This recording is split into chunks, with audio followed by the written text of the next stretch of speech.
Greetings, urban farmers, gardeners, and healthy food visionaries. Farmer Greg here, and welcome to the 373rd episode of the Urban Farm Podcast, where every day we work together to educate and inspire you to become part of your food revolution. I have said it many times, I am a lifelong learner, and I'm excited to let you know about a unique global online event made just for those of us who want to grow our own food. In this 4-day online learning opportunity, a collection of visionary growers, gardeners, permaculturists, and homesteaders share garden hacks, slow tools, gadgets, and gardening technologies. Join tens of thousands of budding growers and learn how to save time, energy, and money while doing what you love most, growing your own food and medicine. Visit urbanfarm.org/gardenhacked to register for this free online summit. Today on our podcast, we have someone who sought out answers about food labeling. We're talking with Aube Giroux about her documentary, Modified. Aube is an award-winning documentary filmmaker, organic gardener, and food blogger. She is the creator of Kitchen Vignettes, an online farm-to-table cooking show on PBS, which received the 2012 Saveur magazine Best Food Blog Award, and is a 2-time James Beard Award nominee. Congratulations on that. Aube holds an MFA in film production from York University. Modified is her first feature-length documentary, which she wrote, directed, and produced. In Modified, the filmmaker and her mother embark on a personal and poignant investigative journey to find out why genetically modified organisms are not labeled on food products in the United States and Canada, despite being labeled in 64 countries around the world. Welcome to the show today, Aube. Are you ready to rock food labeling? Absolutely. Thanks so much for having me. Excellent. Yes. So I shared a bit about you. Can you fill in the blanks for us and share more about the path you took to get where you're at today? Sure. Well, a little bit about me. I'm French-Canadian, and I grew up in Nova Scotia, which is the easternmost province of Canada. And I had the great fortune of growing up with a mom who loved food. I come from a family of food lovers, and she was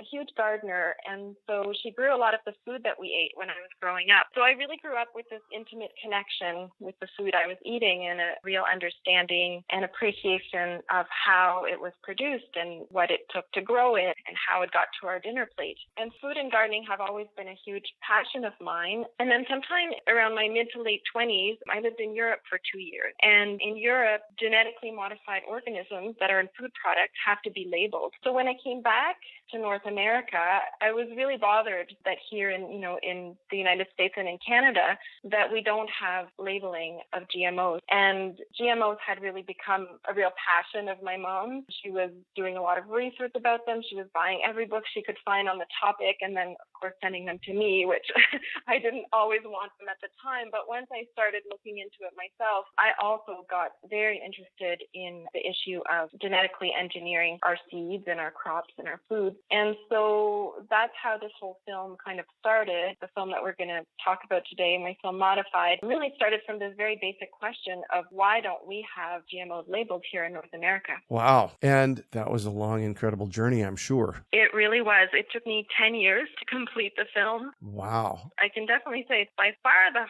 most difficult project I've ever taken on. It was quite a mammoth task, and because it was self-produced and I didn't have any funding, actually, and that's part of the reason why it took so long to make, is that I had to learn how to wear many different hats and how to do a lot of different things along the way. Cool. And so the movie's been released? The movie was released this past fall in September, and we've been touring international film festivals. It's already received 6 awards, which is very exciting and wonderful. And now we're just kind of heading into our theatrical release, which is coming up this fall. Starting in September, it will be released in, indie cinemas. It's not going to be probably at your local blockbuster cinema, but we're planning on showing it in indie cinemas all across the United States starting in September. Excellent. So it's been out a year. It's been just a little under a year. Wow. So what is the focus of the movie and why is it different from other movies? The focus of my film, I would say, is really around this issue of the right to know what's in our food, the right to know how our food is produced.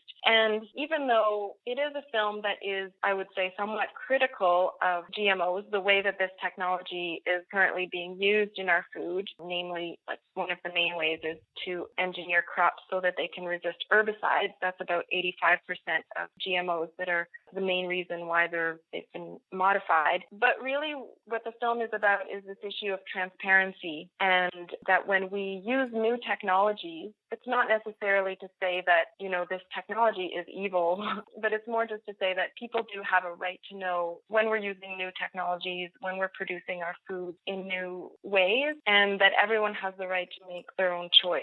And very much, the film is anchored. It's a very personal film. The film is anchored in my mom's garden and in my mom and I's relationship. And my mom was very concerned about this issue of who controls food, because most of the GMOs that are on the market today have been patented by large corporations. And when farmers grow GMOs, they have to sign technology license agreements. And that really puts power and control of seeds and of our food supply, with corporations. And my mom was a seed saver, and I've actually inherited a lot of her seeds. Nice. And I still grow them in my own garden. Yeah.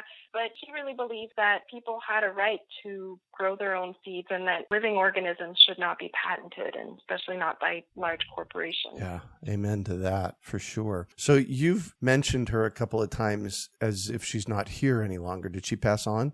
She did pass on, and sadly she passed on while I was working on the film. So, that's also a reason why it took me so long to make the film, is because, I really took a year away from the film after she died to kind of grieve and regroup. I kind of gave up on the film, actually, because, I say this in the film, but I had always felt that it was kind of our film, that even though, it was my film, I was writing it and directing it, that my mom was always kind of a little bit involved in the background. She was always, cutting out articles, and if she heard some interview on the radio about GMOs, she'd record it and send it to me. We were always talking about food anyway. We were always talking about what we were going to eat and about new recipes, but we were also always talking about GMOs. And she actually passed away from cancer, from a brain tumor. It all happened very fast, but that is also very much part of the story of the film, is my journey with her as we tried to find answers to some of our questions around GMOs. Yeah. Well, I'm sorry to hear about your mom. Yeah, thank you. I affectionately call my mom my clipping service. She's always doing the same thing for me. So discovering along the way why things aren't labeled here in the U.S. and in Canada was your process. What did you find? What I found was that the agribusiness industry in North America, all over the world, but I think especially in North America, we see how much power they have over our democratic processes, over our elected representatives, over our regulatory agencies. Ever since GMOs were introduced in the mid to late 90s, there hasn't been a change in terms of Americans and Canadians' desire to see them labeled. There's been a ton of polling done ever since when GMOs were introduced for the last 20 years, and all those polls show that over 80% of Americans and Canadians want GMOs labeled. And there have been many instances of attempting to pass GMO labeling laws in Canada at the federal level, and in the U.S. mostly at the state level. And we've seen those efforts and those attempts at passing real GMO labeling laws constantly shut down and overturned by the agribusiness lobby and the power that they exert over our institutions and our government. Yeah, that was a really alarming and disturbing thing to find out. I mean, if you look in the U.S., there's been, I believe it's over $200 million that have been spent by big food and agribusiness just to fight against GMO labeling initiatives, mostly at the state level. Wow. Just to make sure that we don't have GMOs labeled. That's a lot of money to spend just to, take away that very basic right of knowing how our food is produced. And so for me, that was really the focus of the film, because I felt like it says a lot about the world we live in at the moment. And it says a lot about the kind of regulatory capture and the power that corporations have versus the citizen voice. Like, I think we will have GMOs will be labeled. And I think that we can, I'm not pessimistic, I'm optimistic, but I think that it's important to kind of know what we're up against and see what the kind of power and control that we're up against. Yeah, it seems to be magnified these days. Yes, certainly. certainly it's an issue that doesn't just apply to GMOs. It applies to so many different aspects of our world, this issue of corporate control over our government. I think it's something that has to change if we're going to make improvements in all aspects, whether it's our environment, whether it's human rights, something that we need to look at and kind of take our power back, really. And at the moment in the U.S., the USDA just very recently just released its new proposed national GMO labeling law, because just to backtrack a little bit, just to back up, what happened over the last 6 years or so is that individual states started passing GMO labeling laws. So California tried, unfortunately it failed. I believe Vermont, essentially, there were about 4 or 5 states that passed GMO labeling laws, but Vermont was the first state that actually implemented the law. Right. And that happened in July of 2016. That's very much a part of my film story as well. And it succeeded in passing a law that actually forced a lot of companies to change their labels and to disclose when they were using GMOs. But what happened was that 1 week after Vermont implemented a federal bill, which was called the DARK Act, a lot of listeners might be familiar with, might remember back in 2016 hearing about the DARK Act, which was basically a federal law to overturn and to preempt states from passing their own GMO labeling laws. Oh, yeah. A week after Vermont implemented its law, it was overturned by this federal law. And so just recently, the USDA released the proposed guidelines for that law. And what we see is that, it's not really a real GMO labeling law for many different reasons, which I can go into in more detail. It's really kind of a joke of a law. So it's still, even today, we still don't have proper GMO labels, and it's still a fight that continues. And I don't necessarily think that GMO labeling is the be-all and end-all. I think there are many other, even probably more urgent problems to talk about at the moment in our world. And GMOs are just one part of a bigger puzzle, the kind of path that industrial agriculture is leading us down. We see the decline of our pollinators, of our butterflies, of our bees. We see dead zones in our oceans from fertilizer runoff. We see a huge impact on climate change from industrialized agriculture. And so GMOs are just a part of that puzzle. But I think what's interesting about GMO labeling is that it's such a no-brainer. Even people who are in favor of GMOs, because GMOs are such a controversial issue. Right. There are many different opinions about them, but GMO labeling itself is not really that controversial. Even people who are very much in favor of GMOs will often say, many of the people that I spoke to would say, well, yeah, I think they should be labeled. We do have a right to know what's in our food.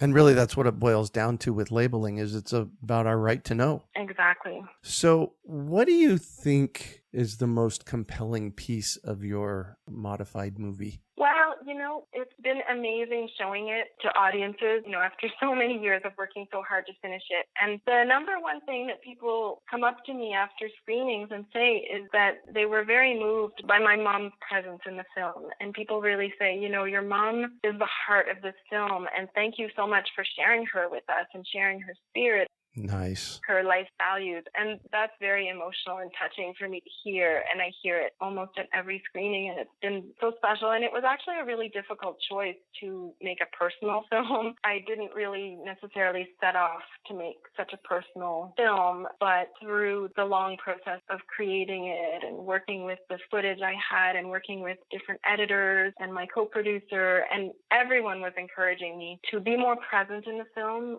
and to bring my mom's story out more in the film. And, I didn't want to show her sometimes when she was sick. I didn't want to show myself sometimes, or, I hate my voice. So it's like, I don't want to narrate the film. I had a lot of resistance around me putting myself out there and putting my mom out there. But in the end, I think it is what people connect with the most in the film. And I think it brings people into the story of the film. I began watching it. I've watched the first 15 minutes or so. And one of the striking things was your narration. It was very sweet and very personal. And it sounds to me like that was a process for you. Yeah, it really was. I went through so many drafts of the narration, writing things out over and over again, recording, trying different things. And in the end, I think what I found was that, less is more. Like, the more you pare it down and the more simple you keep the narration, the more the story comes through, actually, and the more people can come to can have their own relationship with the story in the film. Yeah. So I'm curious about something. Have you experienced or gotten any negative backlash or negative anything about this since it's been released? I really haven't, which I feel very grateful for. It's something that I expect will probably happen eventually, and it's something that I was pretty fearful of, actually, putting the film out there and putting myself out there and having it be such a personal film. I think that there is a huge attack on anyone who criticizes GMOs in any way. Right. Happening at the moment. It's extremely upsetting and concerning to see those attacks. I mean, often they're very personal and vicious attacks. Sometimes they're attacks on people who aren't even against GMOs, but they are criticizing one aspect of GMOs and they still get, very viciously attacked. Mm-hmm. I feel like we live in a climate right now where I think big food and big agribusiness is really scared because people are becoming more and more aware of how their food is being grown. People are buying organic. More and more organic sales go up and up and up every year. There's a bigger and bigger demand for organics, which means that farmers are encouraged to grow organic. The more you buy it, the more farmers will want to grow it because ultimately farmers want to grow the food that people want to eat. I think, it has the pesticide industry running scared. Like they are trying very, very hard to fight against that and to discredit any criticism of pesticides, of industrial agriculture, of that whole model of producing our food. And it can be very insidious and very nasty. I've had some trolls on my Facebook page or on Twitter, but so far it's been very minimal and I'm really grateful for that. And I mean, in some ways, my film isn't necessarily bashing GMOs or any one company over the head. It's more just making the point that we need transparency. That's what people want. People want to know how their food is produced. And, citizens need to be empowered, need to be the ones that are deciding what our food policies are going to be and what is going to end up on our dinner plate and having the choice to make those decisions. Amen to that. So tell us a little bit about Kitchen Vignettes. This sounds very exciting. It's a project that's been going on for quite a few years. Yes, I believe it was in 2011 I started my food blog, and I really just started it initially as kind of a fun project. I had already started working on Modified, on the GMO film, but I love food and I love cooking and I love gardening. I love growing my own food. And one of the biggest pleasures that I get in my life is growing something, picking it, harvesting it, pulling it out of the ground, taking it into my kitchen and making something from it and then eating it, hopefully with friends or with loved ones. Amen to that. That's one of the things I love. Yeah. And so the blog really was an attempt to celebrate that through these little videos. They're about 2.5 minutes long, and they're farm-to-table videos. You see the ingredient being harvested, and then you see it being turned into a recipe. And about 2 years into doing that, I was approached by PBS Food to start doing it, for their website. Uh-huh. And so now I've been video blogging for PBS Food for about 4 or 5 years now. It's a real delight. It's a real labor of love to share. They're just very fun little videos. There's no talking in them. Although actually I'm starting a new version of the series this year where each episode is going to feature a different gardener or farmer. Ooh. So there's going to be a little bit of talking. I'm going to go in depth a little more into, how the food was produced and how the recipe is made. All the existing ones for the last 5 years are just like little music videos almost. They're just like a recipe and harvesting set to music. And they're just a little celebration of garden to table. Cool. I'm sitting over here raising my hand saying, ooh, pick me. I want to be one of your farmers. Well, I don't have much of a travel budget, so I have to fit in my shoots whenever I'm, traveling for something else anyway. But who knows? It's in Phoenix where you are? Yeah, we're in Phoenix. Yes. Well, I hope to show Modified in Phoenix at some point. I know you guys are going to be showing it at the Feed Up, and then I also hope to have some theatrical screenings in the area as well. Perfect. Let's talk about that. Screenings. You've got a lot coming up. Yeah, we've got a lot going on right now. It's been a lot of film festivals. We've got a bunch of film festivals happening this summer and right into the fall. And then in the fall, we're releasing a film theatrically across the U.S., so look out for it in a cinema near you. And also, part of what we're doing is we're offering the film for communities or organizations that want to host a public screening of the film. And so people can fill out our online screening request form that's on our website, which is is modifiedthefilm.com, and basically request to host public screening of the film, because the film right now is only available for public showings, whether it's festivals, theaters, cinemas, and community screenings. It will be available on DVD and for online streaming as of January 2019 is the plan. But until then, we're just hoping to have as many screenings as possible all across the U.S. Beautiful. And Canada as well. Yeah, I was going to say in Canada for sure. So for those of you that are in Phoenix, go to greatamericanseedup.org. We're going to be showing that on September 21st, I believe, that Friday evening of the Great American Seed Up. So you can get your tickets for the Great American Seed Up and come and scoop seeds and see the great movie. So I'm going to shift on you, and I would like you to talk about a time you failed, how you overcame that failure, and what you might have learned from it. Yeah, that is a tricky question. Well, I've definitely had a lot of failures over my life. I'll talk about one that relates to the film, which is just how hard it was to get funding for the film. And so I received a lot of rejection letters, and I've become very comfortable with rejection letters right. over time. It was very hard to get funding for the film. And so the way I overcame that was to use this wonderful tool that we have in today's world, which many people are familiar with, which is crowdsourcing, crowdfunding. And so I did an Indiegogo campaign, and it actually ended up being such a great way to raise funds because it connected me with all these people and with a community of people who were so supportive of the film, which really encouraged me to finish the film and, to work harder to make it a good film. And just having that community was an amazing experience. I was able to raise, I believe it was around $40,000, which was half of my post-production budget, which was a huge help. I think with failure, the important thing with failure is